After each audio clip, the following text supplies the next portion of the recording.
Up next, Unbothered, a Speaking of show by WFSU.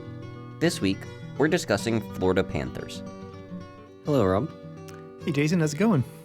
I'm doing well. So, Buddha the Florida Panther, who resided at the Tallahassee Museum, recently passed away. And my understanding was that you got to meet him pretty up close and personal as part of the WFSU Ecology blog team. Yeah, just a couple years ago we went down. Buddha is just a very personable panther.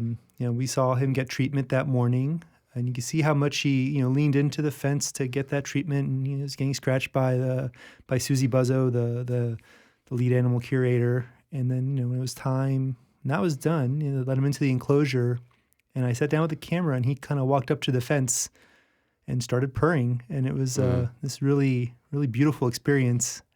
Absolutely. And so I was super interested to find out more about him and to find out more about the Florida Panthers in general and their conservation efforts. So I sat down and I spoke with Suzie, the animal curator at the Tallahassee Museum. Hi, I'm Suzie Buzzo. I'm the animal curator here at the Tallahassee Museum. I've been working here at the museum for almost 25 years, and as the curator, I am in charge of the whole collection of animals that we have and all of my staff to provide the best care we can for the animals. Yeah, absolutely, Suzie. Well, thank you for joining me today. I really appreciate you sitting down with me. We're here speaking at the Tallahassee Museum.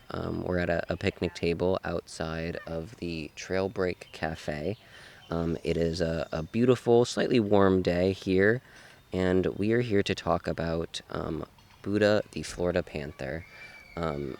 Buddha recently passed away, but my understanding is he spent 14 years here with the museum, and he just had a super impactful life and legacy, and we wanted to talk about that a little bit. So can you tell me a little bit about Buddha? Yeah, Buddha was a really special cat. We've had many panthers over the years, and there was just something different about Buddha. Of course, we love all of the animals, but Buddha was truly special. He came to us around 20 months old, and when he came to us, he already had a pre-existing injury in his front right leg and elbow. And when we got him, and he was young, he was super playful, and we noticed pretty quickly that injury was hurting him a little bit. So we tried to figure out what we could do, and Dr. Griggs from Shepherd Spring Animal Hospital gave us the idea of doing a stem cell transplant. So there had not been one done on a big cat in the United States yet. And so it was really groundbreaking medical care that we got to provide Buddha. So they actually removed some fat from his belly. We overnighted it to a company in California, and it came back with millions of stem cells extracted into the syringe, and they injected it right into his elbow joint. And that alone gave him over 10 years of pretty much pain-free life. He was just a normal guy running around, playing, chasing his tail. Just a really super goofy boy. Wow, that's amazing. And so Buddha spent most of his life here, part of the Tallahassee Museum family. Yeah, for sure. Since he was only, 20 months old when he came, he really spent his whole life here. And, with anybody, with humans as well, we develop arthritis as we age. So, he was developing osteoarthritis. So over the years, he'd been on joint supplements and, fish oil, and we have a therapeutic laser we use on a lot of the animals who might have injuries or arthritis, and we did laser therapy, and we even provided him with Silencia injections, which is a monoclonal antibody shots. It's injected once monthly into his elbow. So, from the years of 11 to 15, we did all these other things to try to keep him feeling, as good as he possibly could. Yeah, it really sounds like a lot of the forefront of scientific research was being used, and that's great to hear that much effort was being put in. And so how did you see Buddha affecting the visitors who came to see him? He was such a personality, so he really enjoyed seeing the visitors as much as they enjoyed seeing him. He just was really kind of rambunctious and liked to play a lot. So he loved jumping into boxes, cardboard was an absolute favorite. He would chew on the boxes and jump into them and roll and play and chase his tail. One of his favorite toys was this giant pickle. So pretty much millions of visitors over the years got to see Buddha and see what a Florida Panther really looks like see his strong muscles, see how he interacts with different enrichment items. So he was a great ambassador.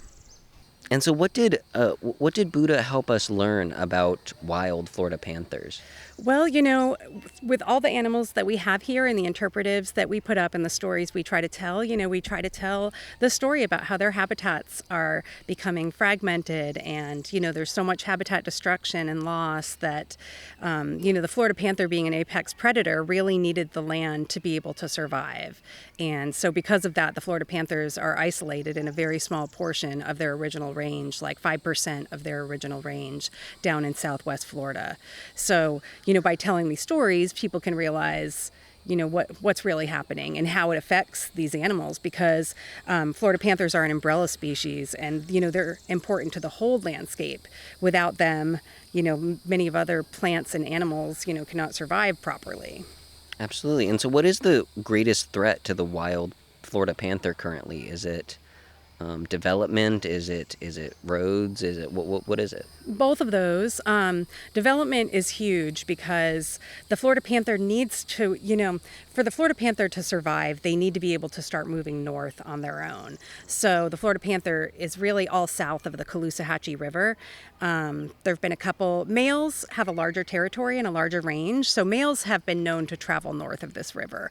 And in 2015, the first female was spotted north. So that was like a huge step because they need females to be able to go up and produce Florida panther kittens for the animals to be able to survive.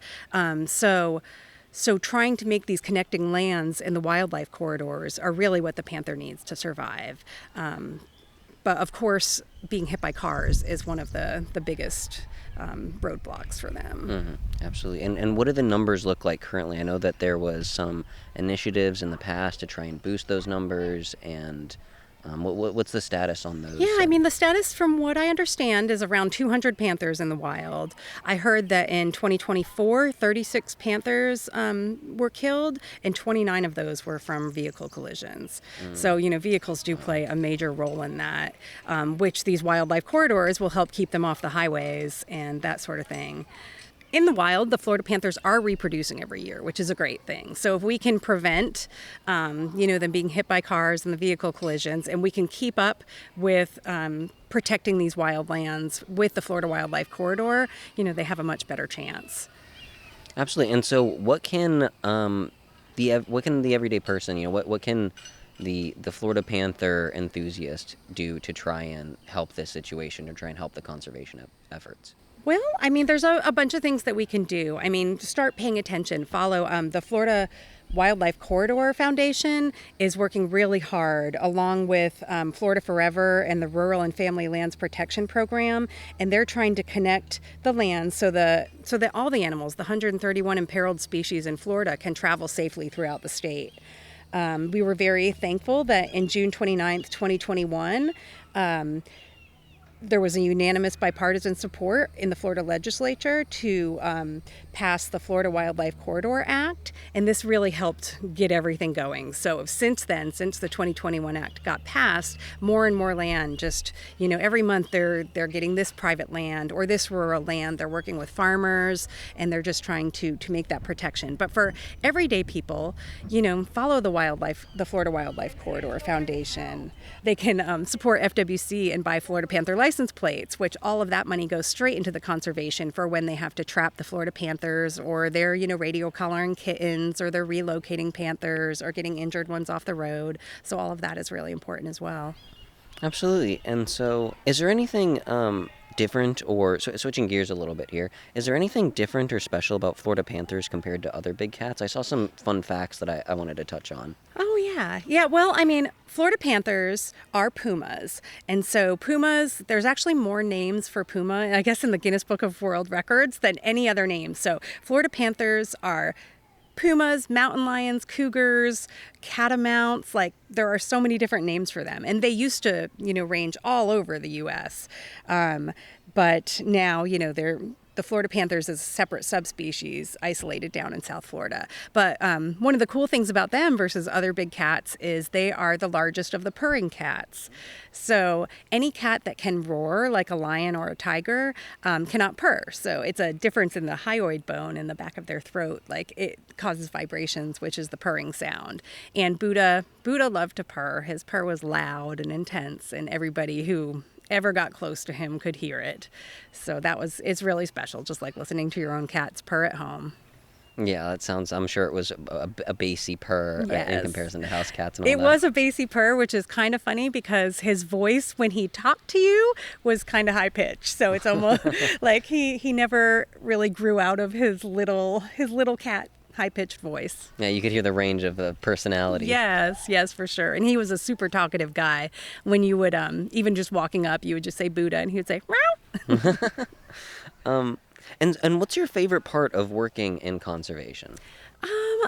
Just getting to educate the public and share with our visitors, really what is in their own backyard and why it's so important to protect it. I mean, Buddha's story is important. His story is about Florida. It's about the past and our future. It's about protecting Florida's wildlife. So, getting to share this with all the visitors that come through, like not only the story of the Florida Panther, but the story of the red wolf. Red wolves are critically endangered, the most endangered canid in the world. And, there are no longer any red wolves in the state of Florida where they used to roam, and they used to be all around here. So trying to we have to teach them what happened in the past so we can know how to protect them for the future. Absolutely. And is there anything else in closing that you want to let the people know about what the Tallahassee Museum has going on, or about the Florida Panther conservation efforts, or anything else? Our focus at the Tallahassee Museum is Florida native animals. So, there are endangered and threatened animals all over the world, but we live here in Florida. And that's why our focus is Florida wildlife, with its conservation successes and failures. I'm so proud of what we do here at the museum. Our mission is to inspire people to transform their lives and community through an understanding of our natural environment. So we do this through sharing all the stories of our animal ambassadors and helping you realize that you can play a role in the preservation of these species. We have our annual Swamp Stomp event coming up July 12th, and all of our other events are posted on our website. Just visit tallahasseemuseum.org/events. Well, Suzie, thank you so much for stopping to talk with me today. I really appreciate you speaking with me and all you do for the conservation efforts of the endangered Florida species. And thank you to everybody at home for listening. Thank you so much for coming out today.